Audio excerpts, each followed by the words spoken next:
నమస్కారం. Welcome to నవలా హృదయం. ఈరోజు కథ వసంత శిశిరం. రచించిన వారు శ్రీమతి నవీన గారు. కథలోకి వెళ్ళబోయే ముందు ఛానల్ను సబ్స్క్రైబ్ చేయడం మర్చిపోవద్దు. కథలోకి వెళ్ళిపోదాం. ఆమెను ఎత్తుకొని మంచంపైకి ఆమెతో పాటు చేరిపోయిన వసంత్ ఆమెతో రొమాన్స్ మొదలు పెడతాడు. అతడు చేసేది ఏదీ కూడా ఆమెకు నచ్చలేదు. ఎదిరించి ఇష్టం లేదని చెప్పలేక మనసులోనే అతనికి కనబడకుండా ఏడుస్తోంది. రెండుగా విడిపోయిన ఆమె అంతరాత్మ యుద్ధం చేసుకుంటుంటే శరీరం మాత్రం అతని స్పర్శకి అనుకూలంగా స్పందించడం మొదలుపెట్టింది. ఆమె మోమును ముద్దాడుతున్న వసంత్ ముక్కుపై ముద్దు పెట్టి పెదవులను చేరాడు. ఆమె మనస్సులోని సంఘర్షణ ఒక కొలిక్కి చేరింది. ఆమె పెదవులను అందుకోబోతూ వసంత్ ఆగి, కాలేజ్కి వెళ్ళడం మానేసి నాకు ఫుల్ టైం భార్యగా ఉండిపోదాం అని నిర్ణయించుకున్నావన్నమాట అని అనడం, శిశిర తన చేతులతో అతన్ని దూరంగా నెట్టాలని ప్రయత్నించడం రెండూ ఒకేసారి జరిగాయి. ఆమె చేసిన పనికి వసంత్ నవ్వుకోగా ఆమె మాత్రం షాకింగ్గా కళ్ళు తెరిచి పెద్దవి చేసి చూసింది. అయితే అతన్ని తోయగలిగే బలం ఆమెకు లేకపోవడంతో కళ్ళు తెరిచి ఆమెకు అతని ముఖాన్ని అంత దగ్గరగా చూడటంతో గుండెలో అలజడి రేగి వెంటనే తల ప్రక్కకు తిప్పేసింది. మెల్లగా ఒక్కో మాట కూడా తీసుకొని, మీరు ఏం మాట్లాడుతున్నారు అని అడిగింది. నువ్వు చేస్తున్నదే కదా అంటున్నాను. నంబర్ 1 భార్య అనే టైటిల్ పొందడానికి డ్యూటీ మొదలుపెట్టావు కదా, నిన్నటి నుంచి ఆ పని మీదే కదా ఉన్నావు అని వసంత్ ముసిముసిగా నవ్వుతూ అన్నాడు. అతని మాటలకి పెద్దగా మరింకేం చేయాలి అని చిన్నగా గొణుగుతూ, మీకు కావాల్సింది అదేగా అంది సుశీర. చిన్నగా గొణిగినప్పటికీ ఆమెకు దగ్గరగా ఉండటంతో ఈ మాటలు విన్న వసంత్ ఆమె చెవి దగ్గరకు వెళ్ళి మెల్లిగా, నాకు కావాల్సిందేంటో చెప్తే చేస్తావా అని హస్కీగా అడిగాడు. అతని శ్వాస ఆమె చెవిని తాకుతుంటే అలజడి మరింత పెరిగింది. అతను ఆమెతో ఏకాంతాన్ని కోరతాడు అని ఊహించిన సుశీర మౌనంగా ఉండిపోయింది. మౌనంగా ఉన్న ఆమె చెవిని సున్నితంగా నిమురుతూ, చెప్పు అని అడిగిన వసంత్కి అప్రయత్నంగా ఆమె నుంచి ఊ అని సమాధానం వచ్చింది. అది ఆమె సమ్మతించి చెప్పింది కాదు. అతని ముద్దుకు కలిగిన పరవశంలో అనుకోకుండా ఊ అంటూ మూలిగింది. ఆమె అంగీకారం తెలిపింది అనుకున్న వసంత్ ఆమె చుబుకాన్ని పట్టుకొని ముఖాన్ని తన వైపు తిప్పుకుంటూ, నువ్వు నీలానే ఉండు సుశీరా, అయితే నాదొక కండిషన్ అని టక్కున చెప్పి వసంత్ వైపు కళ్ళు పెద్దవి చేసి ఆశ్చర్యంగా చూసింది సుశీర. అతని నుంచి అటువంటి మాటలు వస్తాయని ఆమె అస్సలు ఊహించలేదు. గిరిధర్లానే ఇతను కూడా తన తండ్రి నుంచి ఏదో ఆశించి తనను పెళ్లి చేసుకున్నాడు అని అనుకోవడం వల్ల తన కెరియర్ ముగిసిపోయింది అనుకుంది. అయోమయంగా, మీరు ఏం మాట్లాడుతున్నారు అని సుశీర అడగగా, ఇలా నువ్వు కాని మనిషిలా నువ్వు ఉండాలి అని ప్రయత్నించకు, నువ్వు నీలానే ఉంటేనే బాగుంటుంది అని చెప్పి నెమ్మదిగా ఆమె పైనుంచి ప్రక్కకు వాలిపోయాడు. అనుమానంగా, నేను నాలా అంటే అని ప్రశ్నించిన ఆమెకు, నీకు బాగా తెలుసు అని చిరునవ్వుతో చెప్పాడు వసంత్. ఆ మాటకు అతన్ని నమ్మలేనట్లుగా చూసింది సుశీర. ఒక్క క్షణం ఆలోచించిన సుశీరకు అప్పటి వరకు ఆమె మనసు లోతుల్లో గూడు కట్టిన బాధంతా పోయినట్లు అనిపించి ఆమె సంతోషంగా, నిజంగానా, అంటే రేపటి నుంచి నేను కాలేజీకి వెళ్ళొచ్చా అని ఆశగా అడిగింది. లేదు అని ముక్తసరిగా సమాధానం ఇచ్చాడు వసంత్. దాంతో ఆమె మళ్ళీ డీలా పడిపోయింది. చిన్నగా ఆమె బుగ్గను పట్టుకొని, రేపు వద్దు, మండే నుంచి వెళ్దు కానీ, లేచి రెడీ అవ్వు, షాపింగ్కి వెళ్దాం అని బుజ్జగిస్తున్నట్లు అన్నాడు. తాను వీకెండ్ విషయమై పొరపాటు పడ్డానని అర్థం చేసుకుంది సుశీర. ఆ మాటలకు మళ్ళీ ఆమె ముఖం వెలిగిపోగా, షాపింగ్ ఎందుకు అని అడిగింది. ఆమె ప్రశ్నలకు విసిగిపోయి, కాలేజీకి చీర కట్టుకెళ్తారా శ్రీమతి గారు అంటూ వెటకారంగా అడగడంతో, అవును కదా, నా దగ్గర చీరలు తప్ప డ్రెస్సులు లేవు అనుకున్న ఆమె ఎక్సైటెడ్గా మంచం మీద నుంచి లేచి, థ్యాంక్ యూ సో మచ్, నేను రెడీగానే ఉన్నాను, వెళ్దాం పదండి అని చెప్పింది. ఏంటి ఇలానే వస్తావా అని కొంటెగా అడిగిన అతని ప్రశ్నకు అయోమయంగా, నాకేంటి అనుకుంటూ తనను తాను చూసుకుంది. చీర పైట కుచ్చిళ్ళు జారిపోయి ఉన్న తన అవతారానికి సిగ్గుపడి ఎదను తన చేతులలో దాచుకుంటూ పక్కనే ఉన్న కర్టన్ వెనుకకు వెళ్ళిపోయింది.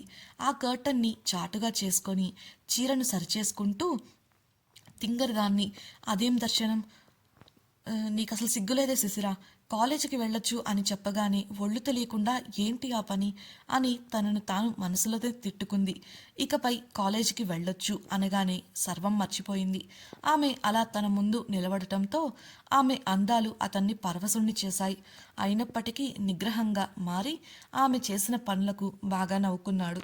కాసేపటికి సర్దుకొని సిగ్గుతో తలదించుకొని బయటకు వచ్చిన శిశిరను చూసిన వసంత్ ఆమె దగ్గరకు వెళ్ళి నడుము చుట్టూ చేతులు వేసి దగ్గరకు లాక్కొని, ఇలాంటి అవతారంలో నాకింకెప్పుడు కనిపించకు, ఆ తర్వాత ఏదైనా జరిగితే నా పూచీ కాదు సుమా అని చెప్పడంతో ఆమెకు ఒకవైపు సిగ్గు, మరోవైపు ఇబ్బంది కమ్మేశాయి. కాసేపటికి ముందు ఆమె అతని ముందు నిలబడిన అవతారాన్ని గుర్తు చేసుకోవడంతో చాలా ఎంబారసింగ్గా అనిపించింది. ఆమెను అలా చూసిన వసంత్ తనను వదిలి క్రింద వెయిట్ చేస్తుంటాను, ఫ్రెష్ అయ్యిరా అని చెప్పి అక్కడి నుండి వెళ్ళిపోయాడు. అతను వెళ్ళిపోగానే ఫ్రెష్ అవ్వడానికి బాత్రూంకి వెళ్ళిన శిశిర నిన్న ఉదయం తన తల్లితో మాట్లాడిన మాటలను గుర్తు చేసుకుంది. వసుంధర శిశిర ఎలా ఉందో తెలుసుకోవాలని ఫోన్ చేయగా శిశిర అంతా బాగానే ఉంది అని చెప్పింది. అప్పుడే ఆమె చీరలు తప్ప డ్రెస్సులు లేకపోవడంతో ఇబ్బందిగా ఉందని చెప్పగా వసుంధర మాట్లాడుతూ, అయ్యో అవును కదా, ఆ చక్రధరి ఇంటికి కోడలుగా వెళ్తున్నావని, ఆ ఇంట్లో పద్ధతిగా ఉండాలని నేనే అలా బట్టలు సర్దాను. కానీ ఇలా జరిగేసరికి నాకు అవన్నీ ఆలోచించే టైం కూడా దొరకలేదు అని చిన్నబుచ్చుకుంటూ చెప్పింది. పర్లేదులేమ్మా, ఇప్పుడు నాకు అలవాటయిందిలే అన్న శిశిరతో, అయినా ఆ అబ్బాయిని అడిగితే నీకు కావాల్సింది కొనిపెడతాడు కదా అన్న తల్లి మాటలకు, అదేం అవసరం లేదు, నాకు చీరలు కట్టుకోవడం బాగానే ఉంది అని సమాధానం ఇచ్చింది శిశిర. బాత్రూంలో ఫ్రెష్ అవుతున్న శిశిరకు ఒకవేళ అతను షాపింగ్కి తీసుకెళ్లడానికి తన తల్లి ఏమైనా చెప్పి ఉంటుందా అన్న ఆలోచన వచ్చింది. ఇక ఆలస్యం అవుతుంది అనుకొని త్వరగా తయారై క్రిందికి వెళ్ళిపోయింది. షాపింగ్ కోసం వారిద్దరూ ఒక పెద్ద మాల్కి చేరుకున్నారు. లోపలికి వెళ్ళిన శిశిరను తనకు నచ్చిన డ్రెస్ తీసుకోమని చెప్పాడు వసంత్. ఆమె కొంతసేపు తిరిగి ఒక సెట్ డ్రెస్ తీసుకొని అయిపోయింది అని చెప్పింది. ఇంతేనా అన్న వసంత్కు, నేను ఉంటున్న రూమ్లో ఆల్రెడీ నా డ్రెస్సెస్ ఉన్నాయి కాబట్టి మండే వేసుకెళ్ళడానికి ఒక్క డ్రెస్ ఉంటే చాలు అని చెప్పింది. ఆమె మాటలకు నవ్వుతూ, ఇది కూడా ప్యాక్ చేయండి అని సేల్స్ స్టాఫ్కి చెప్పాడు వసంత్. బిల్ వేస్తుండగా శిశిర తన కార్డ్ ఇచ్చింది. కోపం వచ్చిన వసంత్ వేగంగా ఆ కార్డును తీసుకొని అతని కార్డుని స్టాఫ్కి ఇచ్చాడు. ఆమె వద్దని చెప్పింది. నా బిల్స్ నేనే పే చేస్తాను, ప్లీజ్ నా కార్డు ఇలా ఇవ్వండి అని అడిగింది. అందుకు నిరాకరించిన వసంత్ కోపం నటిస్తూ, నా భార్యకు నేను ఖర్చు పెడితే నీకేంటి ప్రాబ్లం అని గంభీరంగా అనడంతో ఆమెకు భయం వేసింది. మౌనంగా ఉండిపోయింది. ఆమెకు అతని నుంచి ఇలాంటివి పొందుకోవడం నచ్చలేదు. చిన్నప్పటి నుంచి ఎవరిపైనా ఆధారపడకూడదు అనే ఉద్దేశంతో తనను తాను అలా మలచుకుంది. కానీ ఇప్పుడు అతనికి ఎదురు చెప్పలేక మౌనంగా ఉండిపోయింది. తిరిగి వస్తుండగా స్టాఫ్ ఆమెకు అందించిన బ్యాగ్స్ని చూసి ఆశ్చర్యపోయింది శిశిర. నాది ఒక్క బ్యాగ్ మాత్రమే, మీరేదో పొరపాటు పడ్డారు, ఇవి నావి కావు అంటూ తిరిగి ఇవ్వబోయిన ఆమెకు, ఇవి సార్ సెలెక్ట్ చేసినవి మ్యామ్ అని చెప్పడంతో అయోమయంగా అతని వంక చూసింది. ఆ బ్యాగ్స్లో అన్ని మోడర్న్ డ్రెస్సెస్ ఉన్నట్లుగా గమనించింది. అలాంటి మోడర్న్ వేర్ తనెప్పుడూ వెయ్యలేదు. ఇబ్బందిగా ఫీల్ అయ్యి ముఖం వేలాడేసింది. ఆ బ్యాగ్స్ని చేతిలోకి తీసుకున్న వసంత్, పద వెళ్దాం అని చెప్పి ఆమెను అక్కడి నుంచి తీసుకెళ్లిపోయాడు. కార్లో డ్రైవింగ్ చేస్తున్న వసంత్ ప్రక్కన కూర్చున్న శిశిర మౌనంగా మూతి తిప్పుకొని ముడుచుకొని కూర్చోవడంతో ఆమె కోపంగా ఉందని అర్థం చేసుకున్నాడు. ఎందుకలా ఉన్నావు అని అడిగాడు. ఆమె ఏం మాట్లాడకుండా మౌనంగా కిటికీలోంచి బయటకు చూస్తూ ఉంది. ఆమెకు ఉన్న కోపానికి అతనితో మాట్లాడాలి అని అనుకోలేదు. కొంతసేపటి తర్వాత తాము ఇంటికి వెళ్లే దారిలో వెళ్ళట్లేదని గ్రహించిన శిశిర, నన్ను ఎక్కడికి తీసుకెళ్తున్నారు అని కంగారుగా అడిగింది. ఈసారి వసంత్ మౌనంగా డ్రైవ్ చేస్తూ ఉండిపోయాడు.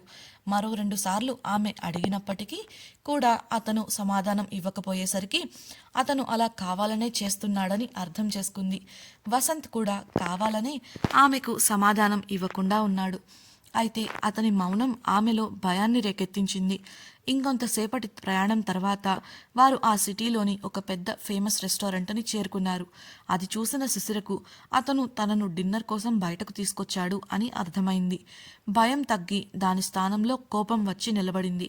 కార్ దిగిన వసంత్ ఆమెకు డోర్ తీయగా ఆమె దిగకుండా బెట్టు చేస్తూ అలానే కూర్చుంది. నిజానికి ఆమెకు కోపం కారణంగా అతనితో డిన్నర్ చేయాలని లేదు. ఆమె కోపంగా ఉందని అర్థం చేసుకున్న వసంత్ ఆమె చెయ్యి పట్టుకొని కారులోంచి బలవంతంగా దించాడు. రా వెళ్దాం అని ఆమె చెయ్యి పట్టుకొని ముందుకు వెళ్ళబోగా ఆమె కదలకుండా చెయ్యి వెనక్కి లాక్కోబోయింది. ఆమెను అలా చూసిన వసంత్ ఆమెను చూసి నవ్వుతూ మనసులో, నీ మొండితనం గురించి నాకు ముందే చెప్పారు రాక్షసి, కానీ నీ ఆటలు నా దగ్గర కాదు. ఇప్పుడు నీ అంతట నువ్వే లోపలికి వచ్చేలా ఏం చేస్తానో చూడు అనుకుంటూ ఆమె దగ్గరకు జరిగి చెవిలో, నిన్ను కార్దించిన నాకు ఎత్తుకొని లోపలికి తీసుకెళ్లడం పెద్ద కష్టమేమీ కాదు. తిప్పి కొడితే 40 కేజీలు కూడా ఉండవు. మనకు చాలా రొమాంటిక్గా ఉంటుంది, తీసుకెళ్ళనా అని అనడంతో బిత్తరపోయిన శిశిర చుట్టూ ఉన్న జనాన్ని చూసింది. అమ్మో, ఇతను అనంత పని చేసినా చేస్తాడు. ఇంతమంది ముందు పరువు తీసుకోవడం అవసరమా? ఛ, వచ్చి ఇతని దగ్గర పడ్డాను చూడు మనసులో అనుకుంటూ విసురుగా రెస్టారెంట్లోకి నడిచింది. ఆమె వెంటే వెళ్ళిన వసంత్ రిసెప్షన్లో డీటెయిల్స్ చెప్పగా స్టాఫ్ వారిని రెస్టారెంట్ రూఫ్ టాప్కి తీసుకెళ్లారు. అక్కడ అందమైన గార్డెన్ మధ్యలో ఉన్న టేబుల్ దగ్గరకు తీసుకెళ్లారు. చూస్తుంటే అవి స్పెషల్ అరేంజ్మెంట్స్లా కనబడుతున్నాయి. ఆమెకు ఫార్మల్గా సీట్ చూపించి కూర్చోపెట్టిన వసంత్ తాను కూడా కూర్చొని మెనూని ఆమెకు చేతికి అందించాడు. షాపింగ్ చేయడం వల్ల అలసిపోయి ఆకలేస్తున్నప్పటికీ ఆమె మెనూ ఓపెన్ చేయకుండా చేతులు కట్టుకొని పక్కనే ఉన్న స్విమ్మింగ్ పూల్ వైపు చూస్తూ అందులో ఎగురుతున్న బాతులను చూస్తుంది. ఇది ఆమె కోపంలో చేస్తుంది అని ఇట్టే అర్థమవుతుంది. అతను చిన్నగా నవ్వుకొని మెనూ తెరిచి చూసి కొన్ని డిషెస్ని ఆర్డర్ చేశాడు. అతను చెప్పినవి విని షాక్ అయింది శిశిర. అతని వైపే ఆశ్చర్యంగా కన్నార్పకుండా చూస్తున్న శిశిరను చిరునవ్వుతో చూస్తూ ఏంటి అన్నట్లు కళ్ళెగరేశాడు వసంత్. ఆమె కళ్ళు తిప్పేసుకుంది. వసంత్ మాట్లాడుతూ, నీకు ఇష్టమైన డిషెస్ నాకెలా తెలుసు అని ఆశ్చర్యపోతున్నావా అని అడగగా ఆమెకు వచ్చిన డౌట్లో సగం క్లారిటీ వచ్చింది. అతను ఆర్డర్ చేసింది తనకు ఇష్టమైన డిషెస్ అయితే అవి తన కోసమా లేక నా కోసమా అనుకుంది. అతని ప్రశ్న తర్వాత అతను ఆ ఆర్డర్ ఇచ్చింది తన కోసమే అని అర్థం చేసుకుంది. అయితే ఆమెకు నచ్చిన డిషెస్ అతనికెలా తెలుసు అని ఆలోచిస్తూ ఉంది. వసంత్ లేచి ఆమె పక్కనే కూర్చుంటూ టేబుల్పై పెట్టి ఉన్న ఆమె చేతిని తన చేతుల్లోకి తీసుకున్నాడు. ఆ చర్యకి ఉలిక్కిపడి తన చేతిని వెనక్కు లాక్కుంది శిశిర. మళ్ళీ ఆమె చేతిని బలంగా తీసుకుంటూ, నేను నీతో చాలా విషయాలు మాట్లాడాలనుకుంటున్నాను. అంతకన్నా ముందు నువ్వు ఏమైనా అడగాలనుకుంటున్నా, నీ మనసులో ఏదైనా ఉన్నా తెలుసుకోవాలని ఉంది. చెప్పు శిశిర అని అన్నాడు. ఆమె నుంచి ఎటువంటి సమాధానం రాలేదు. మౌనంగా తలదించుకొని కూర్చుంది. ఇలా చూడు, గత కొద్ది రోజులుగా నీ లైఫ్లో చాలా మార్పులు వచ్చాయి. సడన్గా వచ్చిన మార్పులను నువ్వు తీసుకోలేకపోతున్నావని నాకు తెలుసు. కానీ ఏం జరిగినా మన మంచికే. ఇకపై నీకు తోడుగా నేనున్నాను. ఇక్కడితో జరిగినది మర్చిపోయి భవిష్యత్తు గురించి ఆలోచించు అని అతను చెప్తుంటే ఇప్పుడెప్పుడే చల్లారుతున్న ఆమెలోని అగ్నిపర్వతం మళ్ళీ బ్రద్దలైంది. కళ్ళ నిండా నీళ్లతో కోపంగా, నాకెవరితోడూ అవసరం లేదు, నేను ఒంటరిగా బాగానే ఉంటాను, ప్లీజ్ నన్ను కదిలించొద్దు అని అరిచింది. ఆ మాటలకు వసంత్ ఆశ్చర్యపోలేదు. ఎందుకంటే ఆమె ఎంత బాధపడుతుందో అతనికి తెలుసు. ఆ బాధను, ఆమె మనసులోని భావాలను తెలుసుకోవాలని అతనిలా చేశాడు. శిశిర మళ్ళీ మాట్లాడుతూ, నన్నెందుకు పెళ్లి చేసుకున్నారు? మీరు ఆ పని చేయకపోయి ఉంటే ఈ పాటికి నేను కాలేజీలో హ్యాపీగా ఉండేదాన్ని. నా కెరియర్ వదులుకోవాల్సి వచ్చేది కాదు. అసలు మీరు ఈ పెళ్లి నుంచి ఏం ఆశిస్తున్నారు అని అడిగింది. వసంత్, ఇప్పుడు మాత్రం నీ కెరియర్కి ఏమైంది? యాజ్ యూజువల్ నువ్వు నీకు నచ్చినట్లు ఉండొచ్చు. అయినా ఈ పెళ్లి ద్వారా నీతో జీవితాన్ని పంచుకోవడంలో నాకు ఎలాంటి అభ్యంతరం లేదు. నీకు నాలో ఏదైనా నచ్చకపోతే చెప్పు, మారడానికి ప్రయత్నిస్తాను. పెళ్లి అనేది ఎప్పటికైనా చేసుకోవాల్సిందే కదా అని అడగడంతో ఆమె, అవ్వచ్చు, కానీ నాలాంటి అమ్మాయిని చేసుకున్నారు అంటే మా నాన్న నుంచి మీరేదో పొందాలనుకుంటున్నారు అని సూటిగా ఆమె మనసులోని ప్రశ్నను అడిగేసింది. వాట్? నువ్వేం మాట్లాడుతున్నావో నీకేమైనా అర్థమవుతుందా? నీలాంటి మంచి అమ్మాయిని వదులుకోవాలని ఎవరు అనుకుంటారు? వసంత్ అనగానే ఆలోచనలో పడిన శిశిర మనసులో, అంటే ఇతనికి నా గురించి ఏమీ తెలియదా? తెలియకుండా చేసుకున్నాడంటే అది మోసమవుతుంది కదా అనుకుంటూ, మీకు నిజంగానే నా గురించి తెలియదా అని అడిగింది.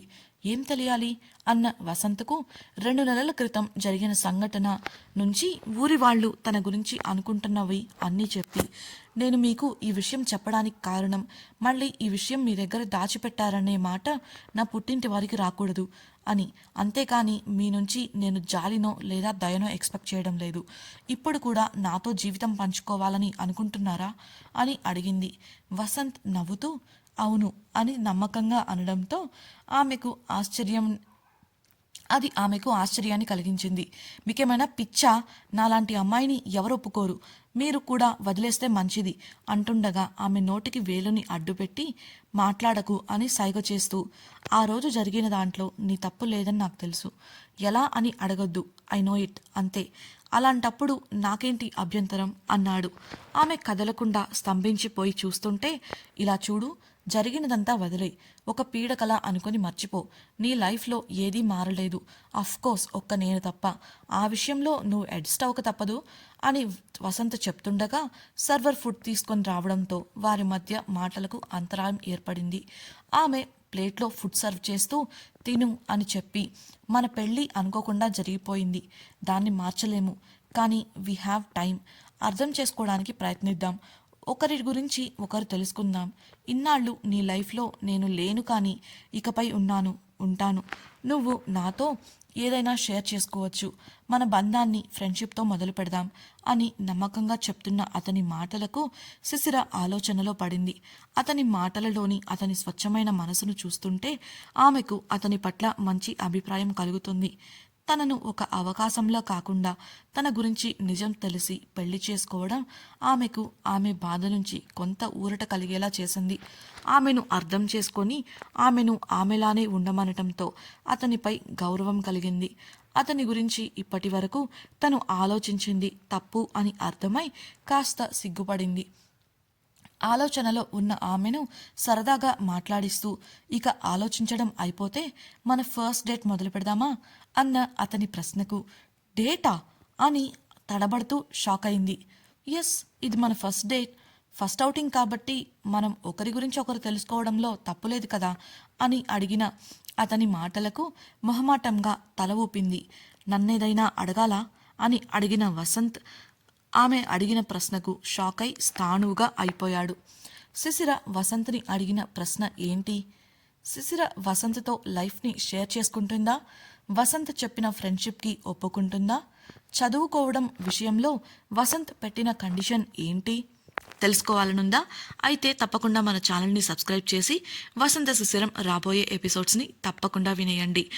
అలాగే మీకు ఈ వీడియో నచ్చినట్లయితే లైక్ చేసి మీ సన్నిహితులకు షేర్ చేసి వారికి కూడా మరింత వినోదాన్ని పంచండి. మీ అభిప్రాయాలను కమెంట్స్ రూపంలో మాతో పంచుకోగలరు. ఇట్లు మీ నవలా హృదయం team. Thank you for listening.